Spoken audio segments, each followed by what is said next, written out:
Tonight, ceasefire demand. The UN Security Council calls for an end to the fighting in Gaza.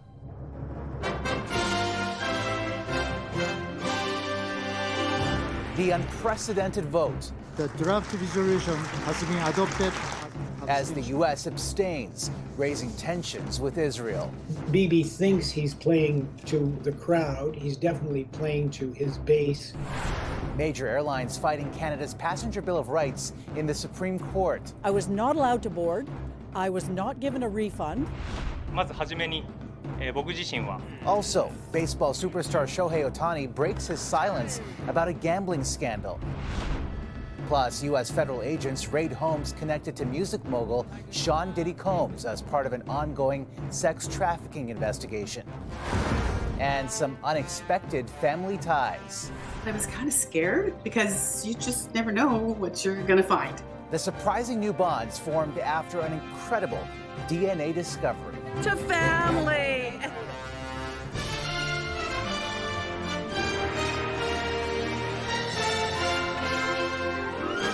CTV National News with Omar Sachedina.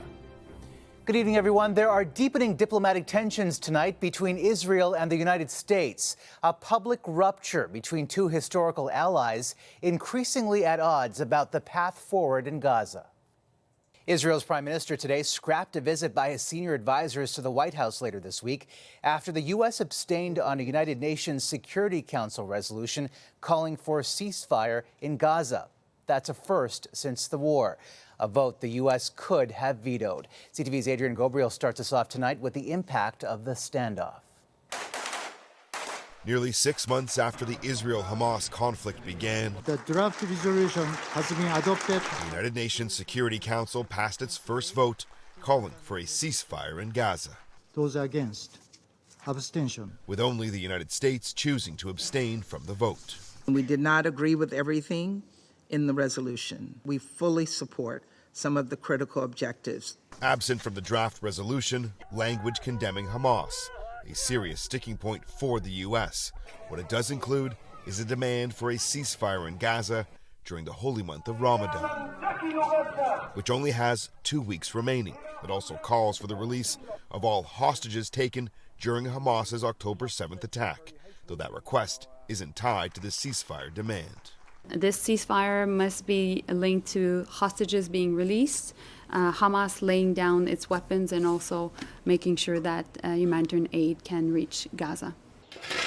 Canada's former ambassador to Israel has little faith today's vote will bring a pause to the fighting. On the ceasefire negotiations, it's two-way street, and both sides have to agree. What is really going to govern Israel is whether or not the ceasefire negotiations with Hamas happen. That is what is going to result in a ceasefire, not this resolution. The fact the United States abstained from the vote, essentially allowing it to pass, has clearly infuriated Benjamin Netanyahu's government, who as a result has canceled an Israeli delegation's planned trip to the White House. Bibi thinks he's playing to the crowd. He's definitely playing to his base. On Friday, the United States tabled a draft resolution that called for an immediate and sustainable ceasefire in the Israel-Hamas conflict. It was vetoed by China and Russia, who today voted in favor of a new, yet similar, proposal. Hamas also issuing a statement today saying they will only agree to a ceasefire once Israeli troops leave Gaza. And so the war rages on. Omar. All right, Adrian, thank you. 18 Canadians described as vulnerable by Canada's Foreign Affairs Minister have been airlifted to the Dominican Republic from Haiti, where the chaos is escalating. And Mélanie Joly says more will be offered the chance to leave in the coming days. Gangs are terrorizing the streets. Women and children are scared of getting out of their homes. And corruption is running rampant. And now the gangs have taken the airport, leaving no way to leave Port-au-Prince without putting families in danger. Violence continues to grip the country, where gangs have taken control of key infrastructure, causing the collapse of many government services.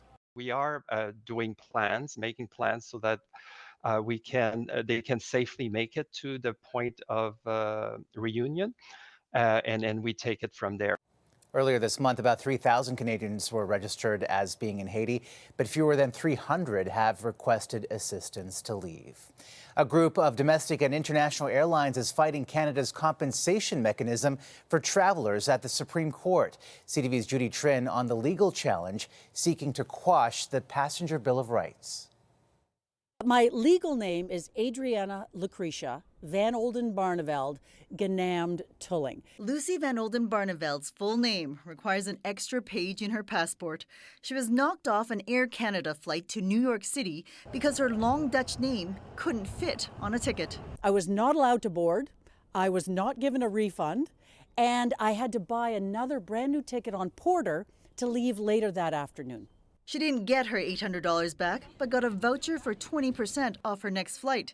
But if a group of airlines get their way at Canada's highest court, it'll be even harder for passengers to get compensation. If you obtain standardized compensation for delay, what happens? Lawyers representing 18 airlines, including global carriers, argue the Supreme Court should quash regulations that protect air travelers' rights because it imposes a domestic law on international flights. You cannot have a parallel national liability regime dealing with delay. That's our position. Parliament passed a Passenger Bill of Rights in 2019 to cover flights to, from, and within Canada. The bill penalized airlines for delays and cancellations within their control. The federal government's lawyers say one uniform set of rules was needed because the existing law wasn't working. The system in place was producing, quote, suboptimal piecemeal outcomes for industry, consumers, and the regulator alike. Under the regulations, airlines were forced to boost compensation to consumers and pay for additional costs such as food and lodging and damaged luggage. Since January 2022, nearly 90,000 complaints have been filed with the Canadian Transportation Agency. More than 10,000 involve foreign airlines. That's an average of 838 complaints a week. The airlines don't like the air passenger protection regulations because it actually costs them money. The Supreme Court of Canada will take several months to render its decision.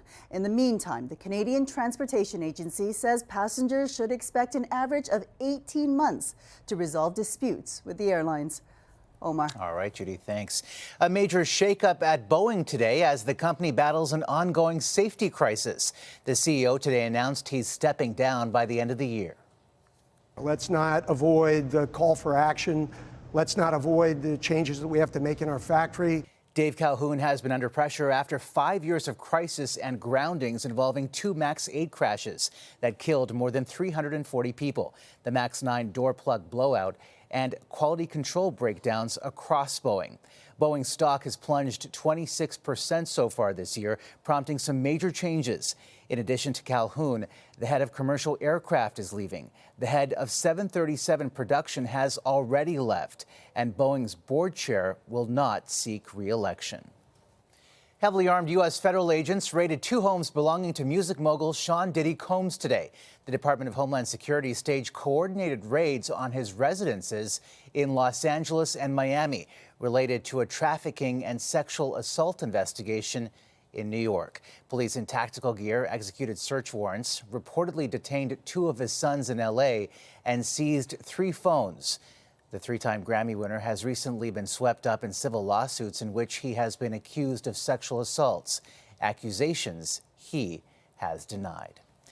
Well, a date has been set in the first ever criminal trial of a sitting U.S. president, April 15th. I don't know how you can have a trial that's going on right in the middle of an election. Not fair. They're all trying to damage Trump as much as possible. It's having the reverse effect. Let's bring in CTV political analyst Eric Ham now for some analysis. So this legal matter, Eric, is about the hush money case. Trump was seeking a delay. How damaging is this? Oh, this is particularly problematic for Donald Trump because we know that polls overwhelmingly show that if Donald Trump is convicted on any criminal charges, voters will actually flee him. And now we could actually get a verdict in this particular case before summer actually begins. Also want to ask you about another development today in the civil fraud judgment. Trump's bond was cut today from $464 million to $175 million, a lifeline at the last minute, and he's got 10 days to come up with the cash. A lifeline, but still a Pyrrhic victory, because now we know that Donald Trump, who has branded himself as this exuberantly wealthy person, now we know just how cash-strapped Donald Trump really is. And that could, again, pose problems for him when he's attempting to try to shape this narrative of being a successful businessman as he moves to the general election. All right, Eric, thank you for this tonight. Baseball's biggest star broke his silence today about a gambling scandal that has rocked the sport. He spoke through a new interpreter and pointed the finger at his now fired previous one, Ippei Mitsuhara. It has been stealing money from my account and has told lies. Very saddened and shocked that someone who I'm trusted has done this. Shohei Otani addressed reports $4.5 million was allegedly wired from his account to a bookmaker in Southern California, where sports betting is illegal. So I never bet on baseball or any other sports. And joining us now is TSN senior correspondent Rick Westhead. So, Rick, what happens next, and what are some of the outstanding questions still? Well, I think this is going to be a classic follow the money story. And, one of the things that comes to mind is how did it happen where a bookmaker in Southern California gave $4.5 million worth of credit to an interpreter who presumably wouldn't be making millions of dollars a year? Why extend, again, that credit? Second question is for the banking sector. How could it have happened that millions of dollars were transferred out of Shohei Otani's bank account to this bookmaker without any form of verification from the account holder, Otani himself? I also want to turn to basketball now. Reports that Toronto Raptors backup center Jonte Porter is part of a gambling investigation. What do we know about that? Well, again, this is centered around 2 games in January and March and something called prop or proposition bets. So in a game, you can actually make individual bets on how often, how many minutes a player might play, how many points, assists, rebounds they have. And in 2 games, the NBA says that there's suspicious betting activity on Porter's point totals, assist totals, and again, number of minutes played. All right, Rick Westhead, thank you so much for this. Appreciate it. Thank you. Well, last night's Juno Awards in Halifax celebrated the best of Canadian music, but today, many are still talking about the acceptance speech that struck a chord with viewers. A Calgary singer-songwriter duo took aim at the Alberta government for its proposed legislation. The sisters insist threaten the safety and well-being of transgender youth. CTV's Terry Fikowski on the criticism that took center stage and the province's reaction. It's my true honor to present the Humanitarian Award to Tegan and Sarah. The sisters honored at the Juno Awards for their advocacy work. We are dedicated to confronting any form of discrimination that threatens the well-being of our community. And use their time on stage to turn the spotlight on Alberta's controversial new policies surrounding transgender youth. Threats like the Alberta government's attempt to prevent trans youth from accessing vital care. The twins were presented the award by Oscar-nominated actor Elliot Page, who came out as transgender in 2020 and who will be in Alberta next month for Calgary's Fan Expo. We are at a time in history where the rights of 2S LGBTQ+ people are being revoked, restricted, and eliminated. Tegan and Sarah's speech received a standing ovation and is now being applauded by those worried about Alberta's new approach to trans youth. I think this is hugely embarrassing for Premier Smith and the province of Alberta. These policies are a black eye. Premier Danielle Smith announced new requirements for parents to give consent if their child wants to change their name or pronoun in school, in addition to restricted access to time-sensitive therapies like hormone therapies for children under 15. Bottom surgeries are already banned for anyone under 18 in Canada, and many health experts say most therapies are reversible. What we're wanting to do is make sure that all youth have the opportunity to be well informed and to make decisions, adult decisions, when they're able to best make them. Premier Smith's press secretary sent a statement to CTV News saying that the policies are meant to preserve the choices children have before making any life-altering or in some cases irreversible decisions. And despite the pop star pushback, the policies are set to head to the Alberta legislature this fall. Omar? All right, Terry, thank you. Coming up, dog mauling. Pure devastation for the little boy and the family. A woman charged and a child left with life-altering injuries, plus a DNA test and a newfound family.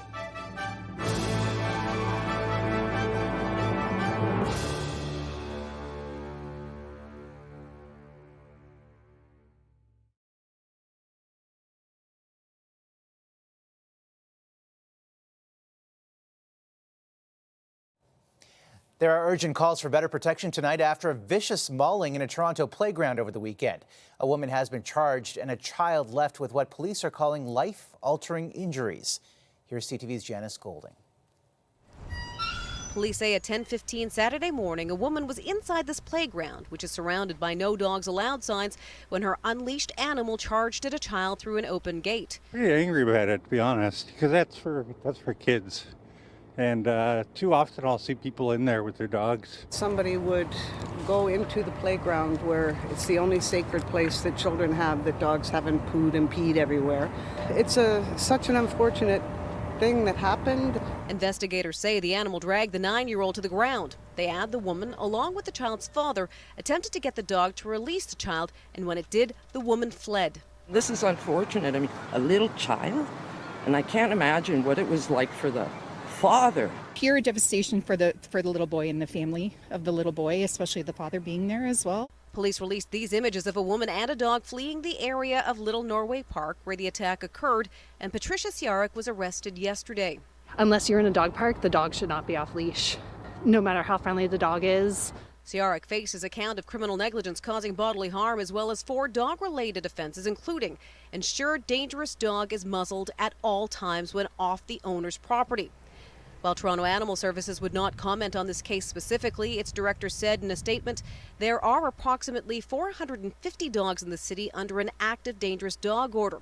Of that total, staff estimate that approximately 10% are related to a very severe injury or mauling.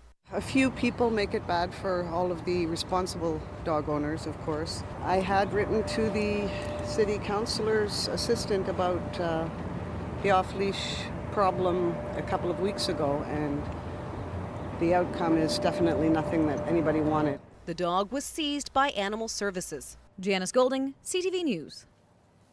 Still ahead. Competing for fastest waiter on the streets of Paris.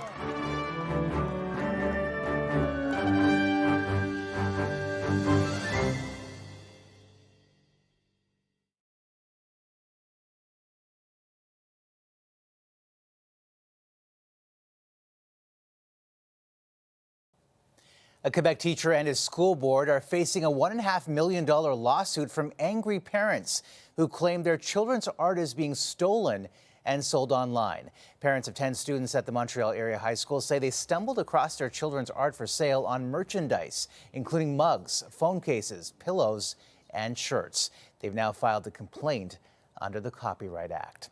Canada took care of business, reasserting its dominance on the women's world stage of curling, winning the event on home ice. Skip Rachel Homan and her rink from Ottawa beat the defending champs from Switzerland, losing only once the entire tournament.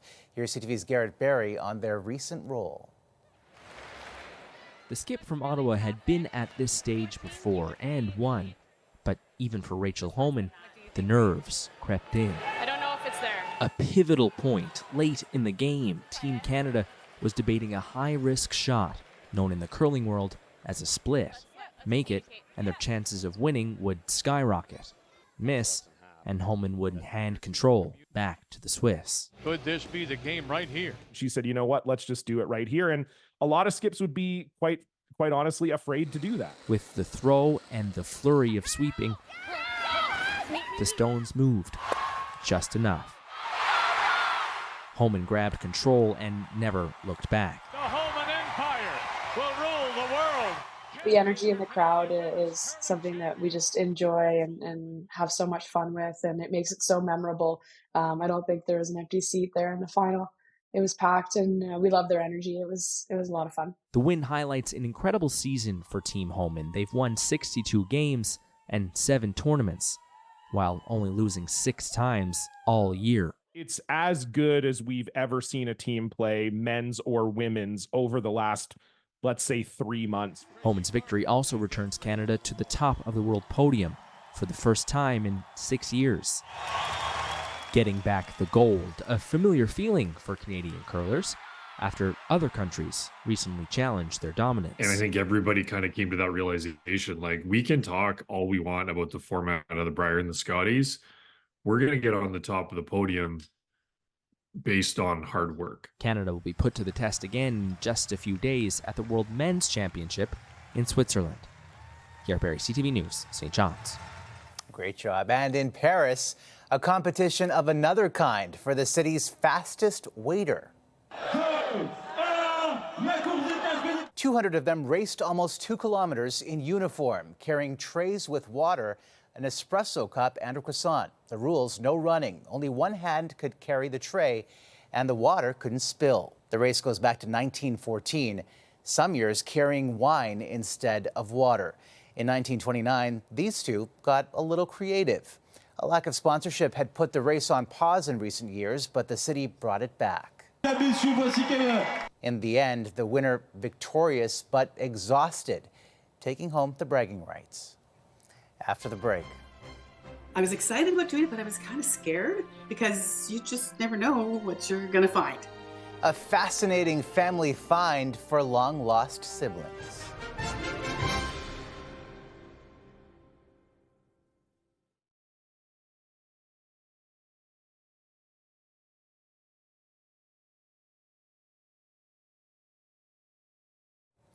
Finally for us tonight, a rare and surprising family reunion.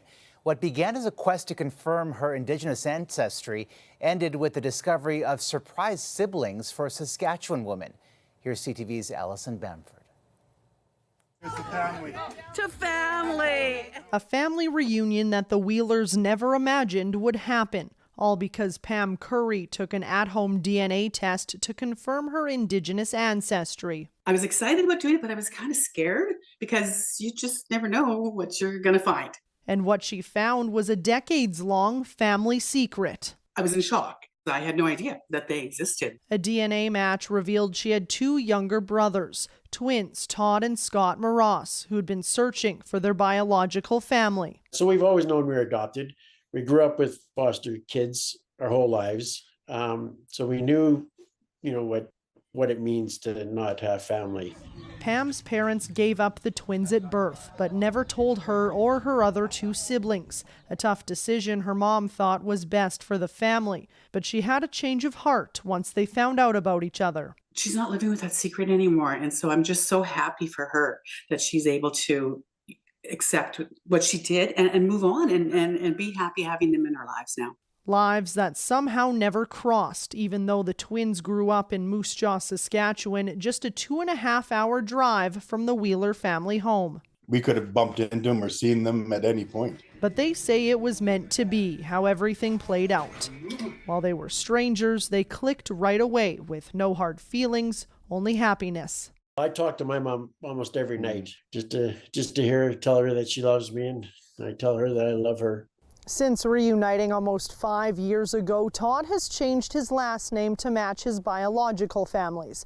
The Wheelers are now in the process of planning another reunion to celebrate what they say is one of the biggest blessings of their lives, a new family. Allison Bamford, CTV News, Regina. That's an amazing story. That's a snapshot of this Monday. For all of us at CTV National News, thank you for watching. Good night and see you tomorrow.